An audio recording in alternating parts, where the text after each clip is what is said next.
नमस्कार दोस्तों, स्वागत है आपका मगध गुरुकुल क्लास में। दोस्तों, आज का हमारा टॉपिक है ब्रिक्स क्या है। बहुत से लोगों को इस टॉपिक को लेकर बहुत सारे कन्फ्यूजन रहता है कि ब्रिक्स है क्या, ये क्या काम करती है और इसमें कौन कौन से देश शामिल हैं। ये कन्फ्यूजन अक्सर स्टूडेंट के दिमाग में रहता है, जो कि इस क्वेश्चन को लेकर काफ़ी ज़्यादा परेशान होते रहते हैं। तो आज हम इसी क्वेश्चन के ऊपर हम एक डेडिकेटेड वीडियो बनाए हैं, जो आपके लिए काफ़ी ज़्यादा यूजफुल रहेगा। तो आज हमारा टॉपिक यही है कि ब्रिक्स क्या है और यह क्या काम करती है और इसमें कौन कौन से देश शामिल हैं और इसका स्थापना कब हुआ था, इसका मुख्यालय क्या है। यानी कि ब्रिक्स से रिलेटेड जो भी आपके दिमाग में क्वेश्चन आते होंगे, वो तमाम क्वेश्चन के आंसर आपको आज इस वीडियो में मिलने वाले हैं। तो वीडियो को बिल्कुल ध्यान से देखिएगा और अंतिम तक जरूर वॉच कीजिएगा, क्योंकि यहाँ से अक्सर एग्जाम में क्वेश्चन आते रहते हैं और लड़कन को पता नहीं होता है, तो स्टूडेंट जो होते हैं क्वेश्चन को यहाँ से स्किप कर देते हैं और वे अपना 1-2 नंबर का नुकसान कर लेते हैं। तो आप इस टॉपिक को अगर बढ़िया से देखते हैं आज इस वीडियो को, तो ये टॉपिक आपको आज काफ़ी ज़्यादा और ईजिली रूप से क्लियर होने वाला है। तो बिल्कुल ध्यान से देखिएगा। तो सबसे पहले मेरा पहला ही पॉइंट है कि ब्रिक्स क्या है। पहला ही पॉइंट है आज कि ब्रिक्स क्या है। ब्रिक्स क्या है, पहला ही पॉइंट है जो आपके अक्सर दिमाग में बहुत से लोगों को चलता है कि ब्रिक्स क्या है, व्हाट इज ब्रिक्स। अक्सर ये दिमाग में चलता रहता है, कन्फ्यूजन इसको लेकर होते रहता है। तो मेरा पहला ही पॉइंट है कि ब्रिक्स क्या है। तो देखिए, ब्रिक्स जो है एक अंतर्राष्ट्रीय समूह है। ब्रिक्स जो है एक अंतर्राष्ट्रीय समूह है या अंतर्राष्ट्रीय संगठन है, जिसमें दुनिया की उभरती ही बड़ी अर्थव्यवस्थाएं शामिल हैं। इसका उद्देश्य आपसी सहयोग बढ़ाना, आर्थिक विकास करना और वैश्विक स्तर पर अपना प्रभाव मजबूत करना है। देखिए, अगर ब्रिक्स क्या है तो ब्रिक्स जो है सिंपल भाषा में समझिए कि ब्रिक्स क्या है। तो ब्रिक्स जो है एक अंतर्राष्ट्रीय संगठन है, एक समूह है, कुछ देशों का एक समूह है ब्रिक्स। सबसे पहला केस क्या है, एक अंतर्राष्ट्रीय संगठन है, यानी कुछ देशों का एक समूह है, यानी कि कुछ देशों का एक ग्रुप है, जिसमें दुनिया के बहुत बड़ी अर्थव्यवस्थाएं शामिल हैं। इसका उद्देश्य है कि आपसी सहयोग को बढ़ाना, आर्थिक विकास करना और वैश्विक स्तर पर अपना प्रभाव मजबूत करना। तो आई होप कि ये पॉइंट आपको क्लियर हुआ होगा कि ब्रिक्स क्या है। देखिए, ये जो ब्रिक्स शब्द है, ये ब्रिक्स शब्द बना है कैसे, इसको हम लोग थोड़ा जानते हैं कि जो ब्रिक्स जो शब्द है कैसे बना है। तो देखिए, 2009 में ब्राज़ील, रूस, भारत और चीन, ये 4 देश, 2009 में ब्राज़ील, रूस, भारत और चीन, ये 4 देश मिलकर विश्व स्तर पर यानी वर्ल्ड लेवल पर एक नई आर्थिक संगठन बनाया और उसी संगठन का नाम इन्होंने रख दिया ब्रिक्स। उस संगठन का इन लोगों ने नाम क्या रखा, ब्रिक। शुरू में 4 देश था, कौन, ब्राज़ील था, रूस था, भारत था और चाइना था।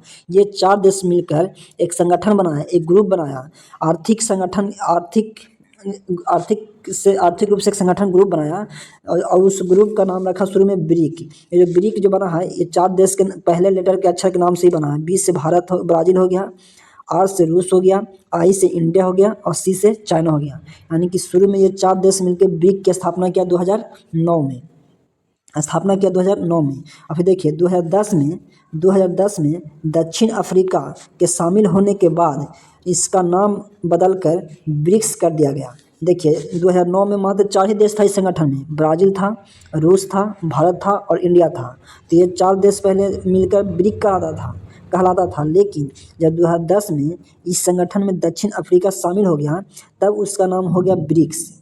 तब से ही इसका नाम क्या हो गया, ब्रिक्स हो गया। और ये जो एक प्रकार का आर्थिक संगठन है ब्रिक्स, ये कुछ देशों का, मजबूत देशों का एक आर्थिक संगठन है ब्रिक्स। देखिए, बी से हो गया ब्राज़ील, आर से हो जाएगा रूस, आई से हो जाएगा इंडिया, सी से हो जाएगा चाइना और एस से हो जाएगा साउथ अफ्रीका। यानी कि 2010 के बाद ब्रिक जो था ब्रिक्स बन गया। आई होप कि यहाँ तक आपको क्लियर हुआ होगा। नेक्स्ट चलते हैं। देखिए, हमारा दूसरा पॉइंट है कि ब्रिक्स जो है इसका फुल फॉर्म क्या है, फुल फॉर्म ऑफ ब्रिक्स। जो ब्रिक्स जो शब्द है इसका फुल फॉर्म क्या होता है। देखिए, पहला लेटर है बी, तो बी का मतलब होता है ब्राज़ील, आर का मतलब होता है रसिया, आई का मतलब हो गया इंडिया और सी का मतलब हो गया चाइना और एस का मतलब हो गया साउथ अफ्रीका। यानी कि ये 5 देशों का शुरू में एक संगठन था। इसी का नाम था ब्रिक्स और एक आर्थिक संगठन था, एक ग्रुप था। ये 5 देशों का एक ग्रुप बना, जिस ग्रुप का नाम रखा गया ब्रिक्स। देखिए, 2024 के बाद ब्रिक्स में शामिल देश, 2024 के बाद और भी देश इस संगठन में शामिल हुए। शुरू में पहले 4 देश थे, कौन कौन, ब्राज़ील, रूस, चाइना और भारत। उसके बाद फिर 2010 में शामिल हुआ साउथ अफ्रीका, तब इसका नाम हो गया ब्रिक्स। उसके बाद 2024 के बाद और भी देश इसमें धीरे धीरे जुड़ते गए हैं और अब देखिए फिलहाल जो अभी ब्रिक्स है, ये संगठन जो ब्रिक्स है, वर्तमान में इसके कुल 11 देश हो गया है। शुरू में 4 था, फिर 5 हुआ, 5 के बाद अभी वर्तमान समय में इस संगठन में कुल 11 देश शामिल हैं। देखिए कौन कौन है।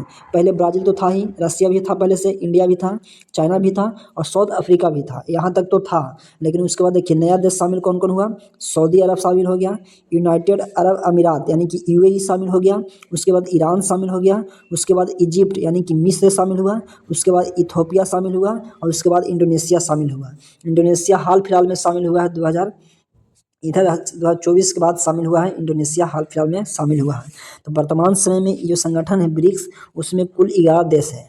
आई होप ये भी पॉइंट आपको क्लियर हुआ होगा। और कौन कौन सा देश है, तो ब्राज़ील है, रूस है, इंडिया है, चाइना है, साउथ अफ्रीका है, सऊदी अरब है, यूनाइटेड अरब अमीरात यानी कि यूएई है, उसके बाद ईरान है, इजिप्ट है, इथोपिया है और इंडोनेशिया है। ये जो 11 देश हैं, ये 11 देश का नाम आपको बिल्कुल याद रखना है। देखिए सबसे पहले याद क्या रखे, कैसे याद रहेगा, ये भी आपको हम ट्रिक बताते हैं। तो सबसे पहले ब्रिक्स, ये 5 देश का नाम पहले आपको याद कर लेना है। ब्रिक्स जो शब्द बना है, इसमें 5 देश का नाम छुपा हुआ है। पहला बी से ब्राज़ील, आर से रूस, आई से इंडिया, सी से चाइना और एस से साउथ अफ्रीका। यहाँ तक तो आपको 5 देश का नाम याद हो गया। उसके बाद 6 देश का और याद नाम करना है। तो 6 देश का आप याद कर लेना। सऊदी अरब, साउथ अफ्रीका से रिलेटेड है, सऊदी, साथ से साउथ अफ्रीका और साथ से सऊदी अरब याद करना है। उसके बाद यू से यूनाइटेड अरब अमीरात याद कर लेना है। सऊदी अरब और यूएई दोनों एक ही पास है, तो इसको भी आपको याद कर लेना है कि साउथ अफ्रीका के बाद सऊदी अरब, उसके बाद यूएई, उसके बाद ईरान और इजिप्ट। पेयर में याद करना है, सऊदी अरब, UAE, Iran, Egypt, Ethiopia, Indonesia. इस तरह से आपको 11 देशों का नाम याद कर लेना है, क्योंकि यहाँ से एग्जाम में क्वेश्चन बन जाता है। दे देगा कि कौन सा देश है जो ब्रिक्स का सदस्य नहीं है, और 4 ऑप्शन देगा और इन 11 के अलावा कोई एक और देश का नाम दे देगा जो कि इस संगठन में शामिल नहीं है। ठीक है, आई होप आप समझ गए होंगे कि हम क्या करना चाह रहे हैं। तो आगे हम बढ़ते हैं। देखिए अगला हमारा पॉइंट है कि ब्रिक्स का प्रथम शिखर सम्मेलन, जो यहाँ से भी क्वेश्चन पूछता है कि ब्रिक्स का शिखर सम्मेलन कब कब हुआ और कहाँ कहाँ हुआ था, ये भी क्वेश्चन अक्सर एग्जाम में यहाँ से बनता है। तो इस पॉइंट को भी हमने यहाँ पर कवर किया है। देखिए ब्रिक्स का जो पहला शिखर सम्मेलन हुआ था, प्रथम शिखर सम्मेलन, पहला शिखर सम्मेलन जो हुआ था 16 जून 2009 को हुआ था।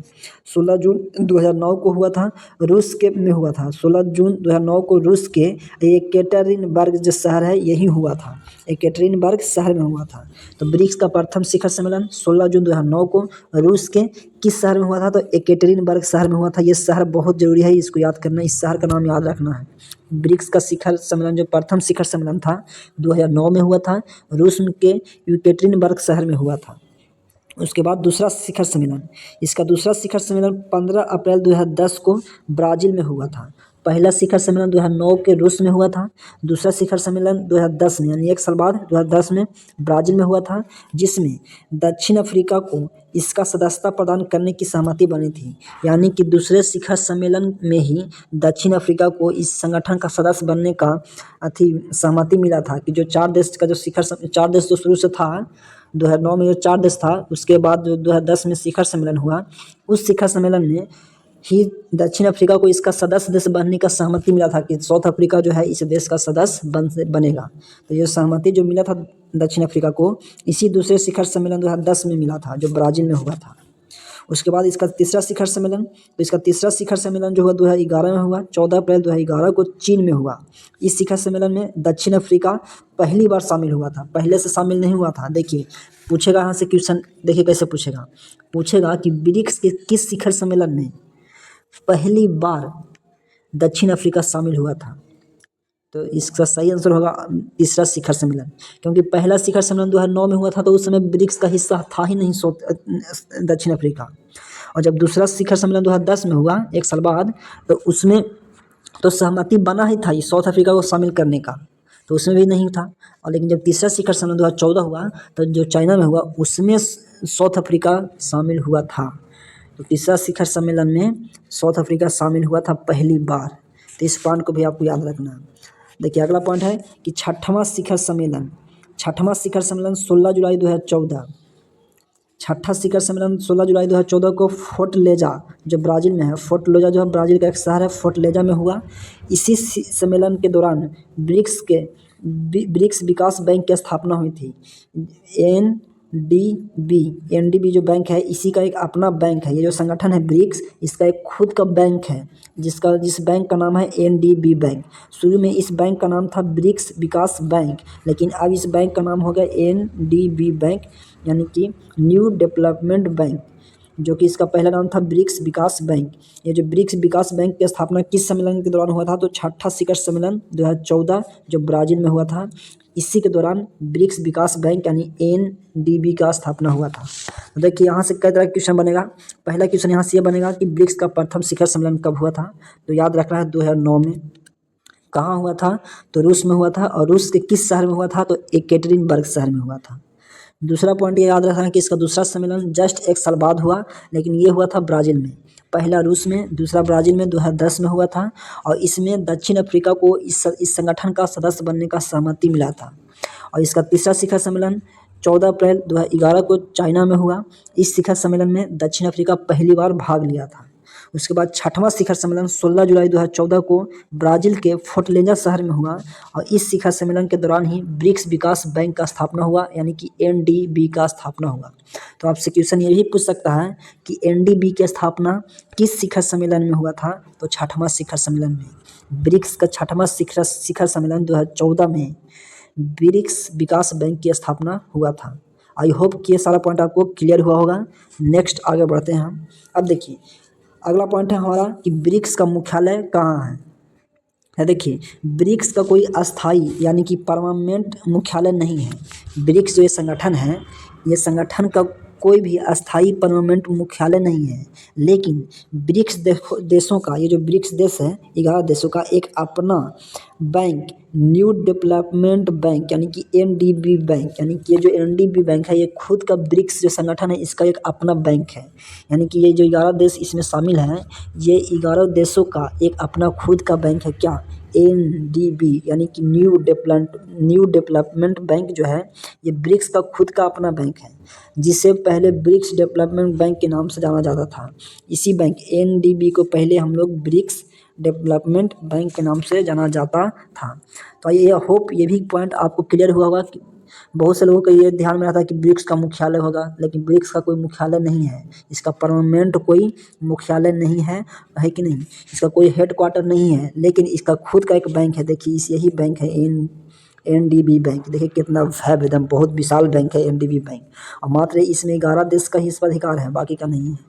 जो इस संगठन में शामिल है उसी का इस पर अधिकार होता है, बाकी देशों का नहीं होगा। ये जो बैंक है ये ब्रिक्स का खुद का बैंक है। जो आप ये देख रहे हैं फिगर में, ये ब्रिक्स का खुद का बैंक है, और इसमें जो 11 देश है केवल उसी का अधिकार इस पर रहेगा, बाकी देशों का नहीं होगा। देखिए न्यू डेवलपमेंट बैंक जो एनबीडी बैंक है खुद का किसका बैंक है, ये जो बैंक है ब्रिक्स का है, और इसका मुख्यालय कहाँ है, तो इस जो एनबीडी जो बैंक है इसका जो हेडक्वार्टर है ये चाइना के शंघाई शहर में है। चाइना के शंघाई शहर में है। ये जो आप देख रहे हैं एनडीबी यानी कि न्यू डेवलपमेंट बैंक जो आप देख रहे हैं, ये क्वार्टर जो है ये कहाँ है, ये चाइना के शंघाई शहर में है। तो आपसे ये पूछेगा कि आपसे ये नहीं पूछेगा एग्जाम में कि ब्रिक्स का मुख्यालय कहाँ है, आपसे ये पूछेगा कि जो ब्रिक्स है, जो एक संगठन जो ब्रिक्स है, जो इसका जो बैंक है एनडीबी यानी कि न्यू डेवलपमेंट जो इसका बैंक है, इसका हेडक्वार्टर कहाँ है, तो इसका हेडक्वार्टर चाइना के शंघाई शहर में है। तो आई होप ये भी पॉइंट आपको क्लियर हुआ होगा। चलते हैं नेक्स्ट, आगे हम लोग बढ़ते हैं। देखिए आगे है मेन पॉइंट ये है कि ब्रिक्स का क्या काम करता है। जो ब्रिक्स जो संगठन है, जो इसमें जो 11 देश शामिल हैं, इसका खुद क्या काम करते हैं, यानी जो आप ये 11 देश मिलकर जो संगठन बनाए हैं, तो ये कुछ ना कुछ तो काम करते होंगे। लेकिन ऐसे तो कोई, जैसे हम लोग कोई पहले हम लोग भी क्या करते थे कि 5-6 लोग ग्रुप बना के हम लोग क्या करते थे, बनाते थे।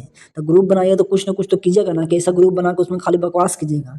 ग्रुप बना के क्या होता है कि लड़का पढ़ता है कि नहीं, ग्रुप बना के लोग डिस्कशन करता है, यानी कि कुछ ना कुछ तो करेगा। ग्रुप आखिर बना क्यों है, तो यही है कि जो ब्रिक्स जो संगठन है ये बना क्यों है, आखिरकार इसमें जो 11 देश शामिल है आखिरकार शामिल क्यों हैं, और ये क्या काम करता है ये संगठन।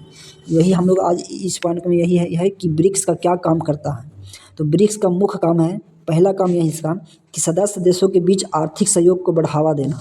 जैसे इसका जो भी देश, इस ब्रिक्स का जो संगठन है, जो ये संगठन है ब्रिक्स, इसमें जो भी देश शामिल हैं जो देश इसका सदस्यता लिया हुआ है उसके बीच आर्थिक सहयोग को बढ़ावा देना। मान लो कोई देश आर्थिक रूप से कमज़ोर हो रहा है तो ये संगठन जो है सब मिलकर उस देश को क्या करेंगे, सहयोग करेंगे आर्थिक रूप से। तो पहला इसका काम हो गया कि जो भी सदस्य देश है उसके बीच आर्थिक सहयोग को बढ़ावा देना। उसके बाद दूसरा इसका काम है कि जो विकासशील देश है उस विकासशील देश को लोन देना एनडीबी के जरिए। पहला पॉइंट ये क्या करेगा, आर्थिक रूप से सहयोग करेगा। दूसरा इसका काम है कि जो विकासशील देश है जो पूरी तरह से विकास नहीं किया है कि नहीं, तो वो जो है वो देश को लोन देगा विकसित करने के लिए, खुद को विकास करने के लिए उसको ये जो संगठन है लोन देगा। और लोन देगा कहाँ से, जो इसका जो बैंक है एनडीबी बैंक, उसके जरिए लोन देगा कि तुम इतना पैसा लो और अपने कंट्री को बेहतरीन ढंग से इंफ्रास्ट्रक्चर बनाओ, अलग अलग माने कि विभाग में क्या करो, अपना माने कि अच्छा परफॉर्मेंस करो, यानी कि देश को विकसित बनाओ, उसके लिए लोन भी देगा ये संगठन। इसके बाद इसका तीसरा पॉइंट है कि इंफ्रास्ट्रक्चर, जैसे सड़क हो गया, बिजली हो गया और सारी चीज़ हो गया में निवेश करना। और वैश्विक संस्थान आईएमएफ, वर्ल्ड बैंक में सुधार की मांग करेगा, है कि नहीं। देखिए मान लीजिए ये संगठन है ब्रिक्स, वो आईएमएफ, वर्ल्ड बैंक जैसे बड़ी जो संगठन है, बड़ी जो संस्था है, इनमें क्या करेगा, सुधार की मांग करेगा। यानी कि इन जो बड़ी जो संस्था है इनमें कोई गड़बड़ी हुआ तो उसमें सुधार भी करने का ये मांग उठा सकता है ये संगठन। इसलिए संगठन बहुत ताकतवर संगठन है ब्रिक्स। और आपसी व्यापार, इसका चौथा काम है कि आपसी व्यापार और सहयोग को बढ़ावा देना। तो ब्रिक्स का ये एक काम होता है पहला। तो आई होप ये समझ गए हों कि ब्रिक्स का क्या काम होता है। तो सिंपल भाषा में ये जो होगा, आर्थिक रूप से जो ये सदस्य देश है उसको सहयोग करेगा। यानी कि कोई देश इस संगठन में आर्थिक रूप से कमज़ोर पड़ रहा है तो जो ये जो संगठन है एनडीबी के जरिए उस देश को सहयोग राशि देगा, यानी कि लोन देगा विकसित करने के लिए। इंफ्रास्ट्रक्चर या सड़क, बिजली, यानी कि जो भी उसको ज़रूरत होगा, यानी कि जितना पैसा की ज़रूरत पड़ेगा वो सहयोग करेगा संगठन मिलकर उस देश को। उसके बाद ये जो है बड़े बड़े जो संगठन हैं, बड़े बड़ी जो संस्थाएं हैं, उस संस्थाओं को जो में सुधार की मांग करेगा, है कि नहीं। उसके बाद ये जो देश है आपसी व्यापार और सहयोग को बढ़ावा देते हैं। मान लीजिए जैसे भारत हो या चाइना के बीच में व्यापार करना है तो आपसे बातचीत कर सकते हैं, एक दूसरे में मित्रता की भावना बढ़ेगा, सहयोग की भावना बढ़ेगा, इसलिए इस संगठन को बनाया गया है। तो आई होप कि ये पॉइंट आपको क्लियर हुआ होगा। उसके बाद नेक्स्ट है अगला पॉइंट कि वर्तमान 2026 में ब्रिक्स का अध्यक्ष कौन है। ये यहाँ से भी सवाल पूछता है कि जो वर्तमान समय है 2026 में ब्रिक्स का अध्यक्ष कौन है। तो ब्रिक्स का कोई एक देश अध्यक्ष होता है। देखिए इसमें सिस्टम यह है इस संगठन में कि हर 5 साल पर अध्यक्ष इसका चेंज होता रहेगा। जैसे अभी भारत है तो उसके बाद 5 साल के बाद चाइना अध्यक्ष बन जाएगा, उसके बाद चाइना के बाद फिर ब्राज़ील बन जाएगा, फिर रूस बन जाएगा। यानी कि हर 5 साल पर रोटेशन होते रहेगा। ऐसा नहीं कि कोई इसका परमानेंट अध्यक्ष रहेगा, ऐसा नहीं है। जैसे 11 देश है तो हर 5-5 साल पर हर को एक बार अध्यक्ष बनने को मौका मिलेगा। जैसे वर्तमान समय में 2026 में भारत के पास इसका अध्यक्षता है। जो अभी जो 2026 चल रहा है इस समय ब्रिक्स के अध्यक्षता के रूप में भारत इसका अध्यक्ष बना हुआ है। देखिए पहला पॉइंट लिखा भी हुआ है कि वर्तमान में ब्रिक्स की अध्यक्षता भारत यानी कि इंडिया के पास है और ब्रिक्स 2026 के अध्यक्ष यानी कि चेयरपर्सन के रूप में नरेंद्र मोदी काम कर रहे हैं। यानी कि जो देश अध्यक्ष रहता है, जो देश अध्यक्षता करता है इस संगठन का जिस साल, उसका अध्यक्ष उस देश के प्रधानमंत्री होता है। जैसे अभी वर्तमान समय में 2026 में ब्रिक्स का अध्यक्षता ही भारत कर रहा है तो इसलिए इसका चेयरपर्सन, जो ब्रिक्स का जो चेयरपर्सन है वर्तमान समय में मोदी जी हैं। तो आई होप कि ये पॉइंट आपको क्लियर हुआ होगा और ये वीडियो आपके लिए काफ़ी ज़्यादा यूज़फुल रहा होगा। यदि वीडियो आपके लिए यूज़फुल रहा तो वीडियो को लाइक जरूर कीजिएगा। यदि इस चैनल पर पहली बार आए हैं तो इस तरह के और भी वीडियो देखने के लिए इस चैनल को सब्सक्राइब जरूर करें।